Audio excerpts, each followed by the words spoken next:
सभी किसान भाइयों को, सभी प्रकृति प्रेमियों को, सभी पर्यावरणविद को, सभी स्टूडेंट्स को विजय ग्रीन हाउस के इस ऑक्सीजन बनाने के कारखाने से ढेर सारा प्रणाम। ये नियमित दिनचर्या के क्रम में हमने बार बार बताया कि जहाँ पे स्थान नहीं है वहाँ पे बोनसाई टेक्निक, और आज अमरूद की एक नई वैरायटी आपको दिखाने जा रहे हैं। ये पास से दिखाओ बेटा। ये अमरूद की एक नई वैरायटी है और ये जब तैयार होगा तो फिर शिफ्टिंग होगी उसमें, और एक एक अमरूद में हम लोग 3-3 वैरायटी लेंगे। तो मिशन अभी 2 का पूरा हुआ है और ये तीसरा जो है ये शुरू होने जा रहा है। तो एक अमरूद की देखिए गमले में, छोटे से गमले में, और ये अमरूद की फलक देखिए। तो ये बोनसाई टेक्निक है, लॉन्ग ड्यूरेशनल प्लांट्स को बौना और ठिगना बना के रखने की एक कला है। तो ये कला कैसे होगी? होता क्या है कि ये टेक्निक है, कुछ फोलियर एप्लीकेंट देते हैं, कुछ नीचे से देते हैं। डाइट मेंटेन करनी है। हम मनुष्य ब्रेन लेकर के, इतना बड़ा मस्तिष्क लेकर के, और जिस दिन पौधा लगाते हैं उसके कुछ दिनों तक उससे हम जुड़े रहते हैं, फिर उसकी दीनहीन दशा पर ही इसको छोड़ देते हैं और अपेक्षा करते हैं कि ज़्यादा फलत आ जाए, फल हमारे बड़े हो जाएं। तो ये कैसे संभव है?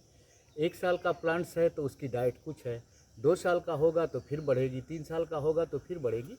माने एज टू एज का फैक्टर बहुत है। जैसे जैसे प्लांट्स बढ़ रहे हैं वैसे वैसे इसेंशियल एलिमेंट्स की ज़्यादा आवश्यकता पड़ती है, और जब ज़्यादा पड़ती है तो हम नारा लगाने में व्यस्त हो जाते हैं, इनको उसी दशा में छोड़ देते हैं।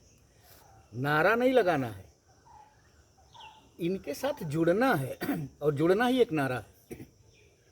बहुत पहले जब मैं लाइसेंसिएट इन टीचिंग कर रहा था दिग्विजयनाथ गोरखपुर से, तो बाबा का सानिध्य मिला और मैं मंदिर में ही बहुत दिनों तक रहा। तो 1 महीने मेरा जो फाइनल टीचिंग थी उसके पहले मैं गोरखनाथ मंदिर में ही मुझे रहने का सौभाग्य मिला। तो मैं देखता था कि बाबा एक योग हैं, जुड़े रहते थे और हर चीज़, हर के पास जाते थे, हर प्लांट्स के पास जाते थे, हर गायों के पास जाते थे। तो मुझे बहुत कुछ सीखने को मिला कि देखिए एक बीएससी साइंस के स्टूडेंट्स और सुबह मॉर्निंग उठ कर के और पूरा जुड़ जाना, ये जब हमारे पॉलिटिक्स में आ जाएगा कि धरातल से जुड़ करके, तब हम पहचान कर पाएंगे कि किसान किस स्थिति में है, हमारे खेत किस स्थिति में है, हमारे पौधे किस स्थिति में हैं, हमारे लोग किस स्थिति में हैं।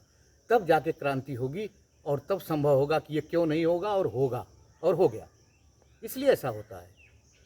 तो आइए सभी लोग इस धरातल से जुड़ करके, नारा नहीं लगाना है। नारा लगाने में तो सब चीज़ें इम्प्रूव कर जाएंगी, जितनी अराजक चीज़ें हैं ना सब इम्प्रूव हो जाएंगी। जब हम धरातल से जुड़ेंगे तो सब किनारे हो जाएंगी। तो सभी शैक्षणिक वर्ग से मेरा अनुरोध रहता है कि प्रैक्टिकली स्टूडेंट से भी बोलता हूँ कि सारी सामग्री जब आप लेकर के अपने टेबल पर बैठोगे ना तो किसी की आवश्यकता नहीं पड़ेगी। वहाँ पे आपके टीचर्स मिल जाएंगे, बुक्स आपके टीचर्स हैं, एग्जाम्पल आपके टीचर्स हैं।